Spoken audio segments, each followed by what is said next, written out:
Hello friend, Tahir education अड्डा में आपका मोस्ट वेलकम है। तो आज हम लोग पढ़ेंगे शैव धर्म और वैष्णव धर्म। पूरी डिटेल से पढ़ेंगे शैव धर्म वैष्णव धर्म को। ये भी क्वेश्चन में एग्जाम में बहुत आते हैं प्रश्न, तो हम लोग डिटेल से आज इसको देखते हैं। शैव धर्म क्या है, वैष्णव धर्म क्या है।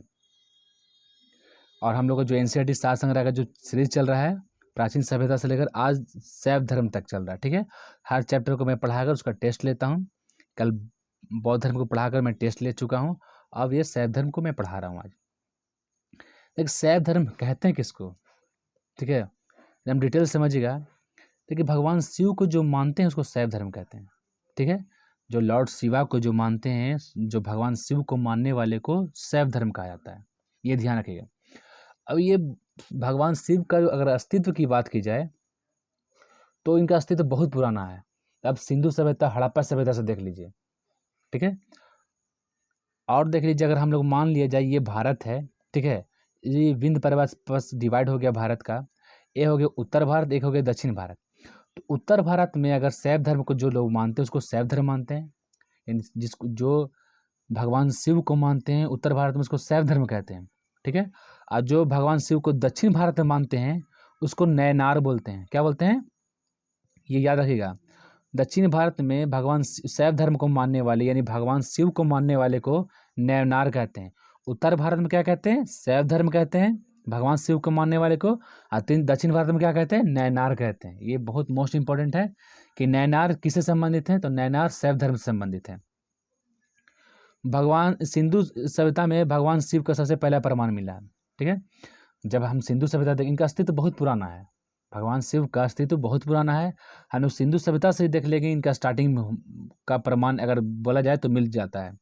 देखिए, मोहनजोदड़ो से प्राप्त पशुपतिनाथ की मूर्ति।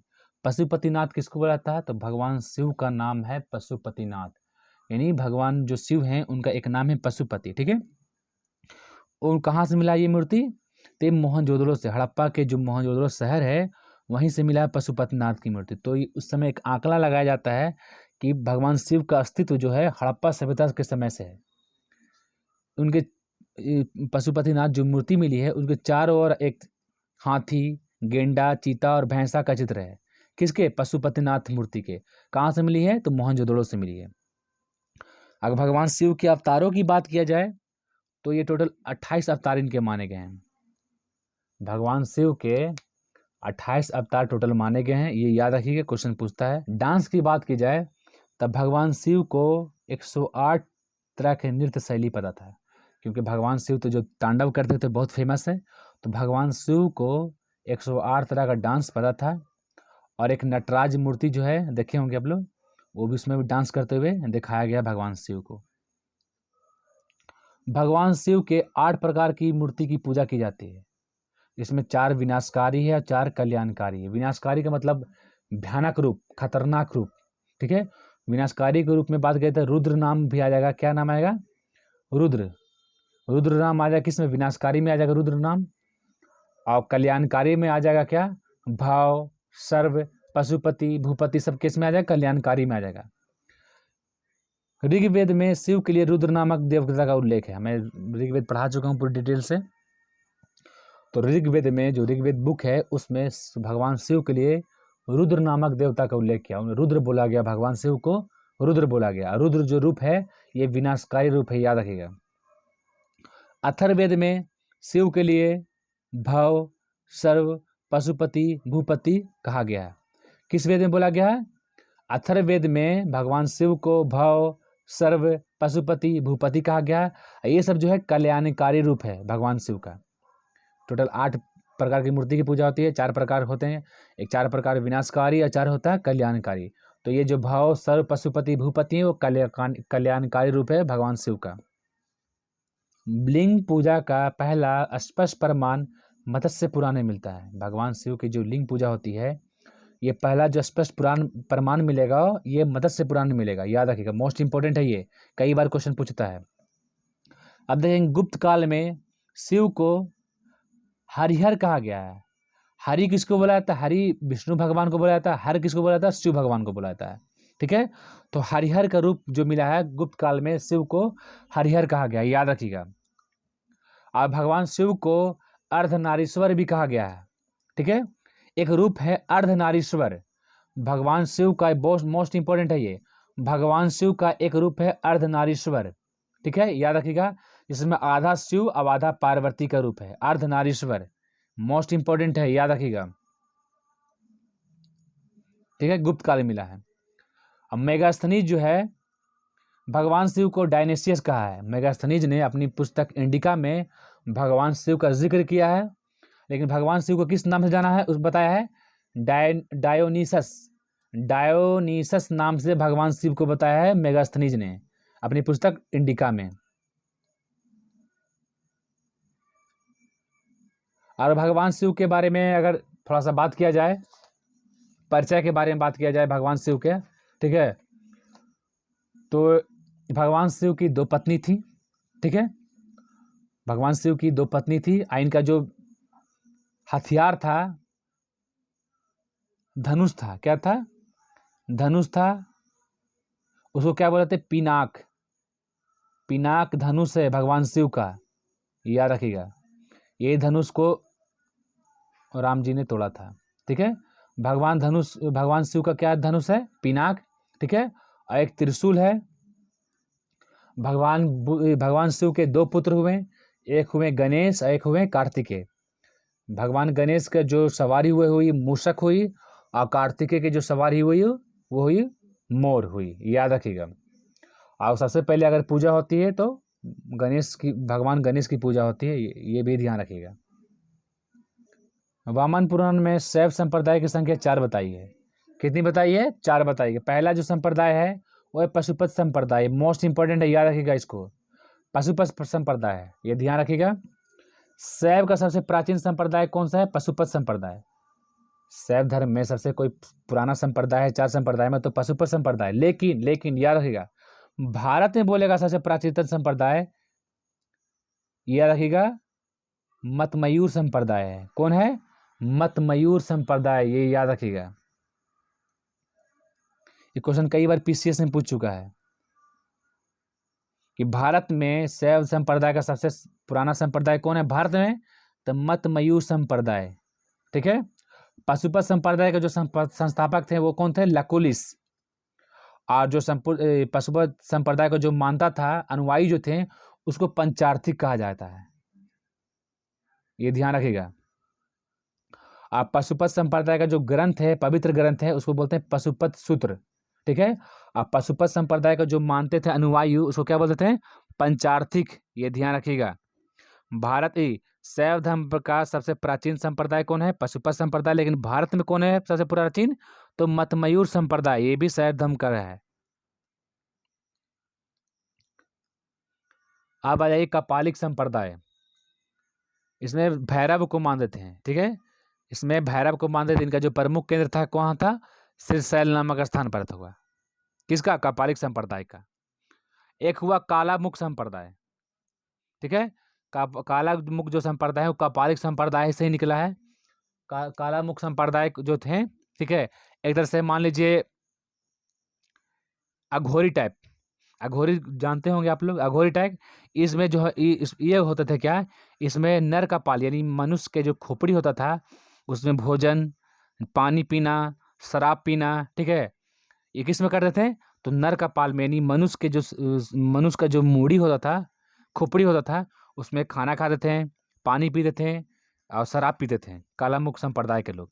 ठीक है, और जो संप्रदाय के लोग, जो बॉडी जो डेथ होती थी, बॉडी शव जलती थी, लाश जलती थी, उसकी चीता की जो भस्म होती, राख होती थी, अपने बॉडी पर अपने शरीर पर लगा देते हैं। ये कौन? कालामुख संप्रदाय। इस कालामुख संप्रदाय के अनुयायियों को क्या बोलते हैं? शिव पुराण में महाव्रतधर कहा गया है। किसको? कालामुख संप्रदाय को, अनुयायी को, जो मानने वाले अनुयायी हैं, उनको शिव पुराण में महाव्रतधर कहा गया है। ठीक है, अब आइए लिंगायत संप्रदाय। एक हो गया लिंगायत संप्रदाय। ये संप्रदाय जो दक्षिण में प्रचलित था। ठीक है, दक्षिण भारत में लिंगायत संप्रदाय बहुत फेमस था। और लिंगायत संप्रदाय में दक्षिण में इसको क्या बोलते थे? जंगम कहा जाता है। दक्षिण में लिंगायत संप्रदाय को जंगम नाम से जाना जाता है। आज का जो पवित्र ग्रंथ है सुन संपादने है। क्या है? लिंगायत संप्रदाय का जो पवित्र ग्रंथ है सुन संपादने है, याद रखिएगा। जो जो मोस्ट इंपॉर्टेंट है शैव धर्म से मैं बता देता हूं आप लोग को। 10वीं शताब्दी में मत्स्येंद्र नाथ ने, किसने? मत्स्येंद्र नाथ ने नाथ संप्रदाय की स्थापना की। ठीक है, क्वेश्चन पूछेगा नाथ संप्रदाय की स्थापना किसने की? तो मत्स्येंद्र नाथ ने। कब की? 10वीं शताब्दी में। इसमें एक नर का पाल में लोग भोजन और पानी और शराब नहीं पीते थे, एक अलग उसमें सुधार हुआ था। ठीक है, पल्लव काल में शैव धर्म का प्रचार प्रसार हुआ। किसके द्वारा? नैनारों के द्वारा। मैं बता चुका हूं, शैव धर्म को जो दक्षिण भारत के लोग शैव धर्म को जो मानते थे उनको नैनार कहा गया। इनकी संख्या कितनी बताई गई? 63 बताई गई है। ठीक है, दक्षिण भारत में शैव संप्रदाय जो प्रचलित था वो चालुक्य वंश के समय, राष्ट्रकूट वंश के समय, पल्लव वंश के समय और चोल वंश के समय ये काफी प्रसिद्ध था दक्षिण भारत में। कौन सा संप्रदाय? तो शैव संप्रदाय। थोड़ा समझ लीजिएगा इसके बारे में, संप्रदाय के बारे में। एक आजीवक संप्रदाय है। ठीक है, ये जैन धर्म से ही निकला है ये आजीवक संप्रदाय। इसके संस्थापक कौन थे? मखली पुत्र गोसाल। ये मोशन क्वेश्चन बार बार पूछता है। दूसरा है घोर अक्रियावादी संप्रदाय। घोर अक्रियावादी संप्रदाय के संस्थापक कौन है? पूरन कश्यप। ठीक है, जो मोस्ट इंपोर्टेंट उसको मैं लिखा हूं। भौतिकवादी संप्रदाय के संस्थापक कौन है? पकुद कच्चायन। पकुद कच्चायन है कौन? भौतिकवादी संप्रदाय के संस्थापक। एक है अनिश्चयवादी संप्रदाय, उसका संस्थापक कौन है?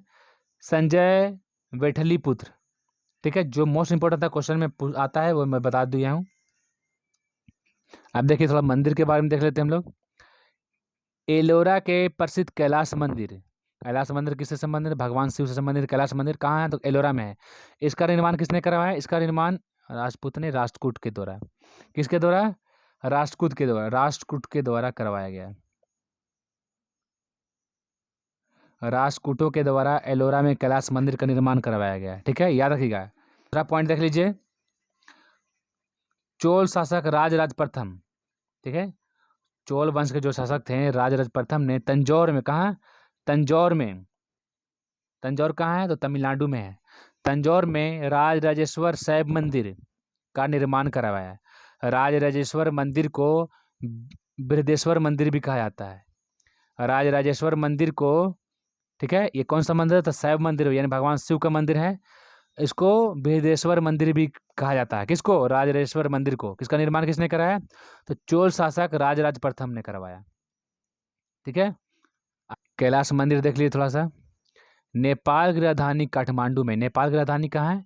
काठमांडू। ठीक है, किस नदी किनारे है ये मंदिर? तो बागमती नदी किनारे। कौन सा मंदिर? पशुपतिनाथ की मंदिर जो है नेपाल की राजधानी काठमांडू में है। ठीक है, याद रखिएगा, बागमती नदी किनारे है। ठीक है, याद रखिएगा। इस मंदिर को 1979 में यूनेस्को ने विश्व सांस्कृतिक विरासत स्थल के रूप में शामिल किया। किसको? पशुपतिनाथ मंदिर को। कहाँ है ये? तो नेपाल की राजधानी काठमांडू में। ये ध्यान रखिएगा। यूनेस्को ने कब इसको विश्व सांस्कृतिक विरासत रूप में शामिल किया? तो 1979 में। ठीक है, याद रखिएगा। इसका मुख्यालय कहाँ है? यूनेस्को का मुख्यालय कहाँ है? तो पेरिस में है। ये ध्यान रखिएगा आप। अब थोड़ा मंदिर देख लीजिए, शैव मंदिर देख लीजिए। जितने भी मंदिर हैं सब शैव मंदिर हैं। राजराजेश्वर मंदिर तंजौर है। तंजौर कहाँ है? तो तमिलनाडु में है। शिव मंदिर भूमरा कहाँ है? तो मध्य प्रदेश में है। नटराज मंदिर कहाँ है? चिदम्बरम तमिलनाडु में है। विरूपाक्ष मंदिर कहाँ है? हम्पी। हम्पी कहाँ है? तो कर्नाटक में है। विश्वनाथ मंदिर बनारसी यानी बनारस कहाँ है? तो यूपी में है। ये ध्यान रखिएगा। ठीक है।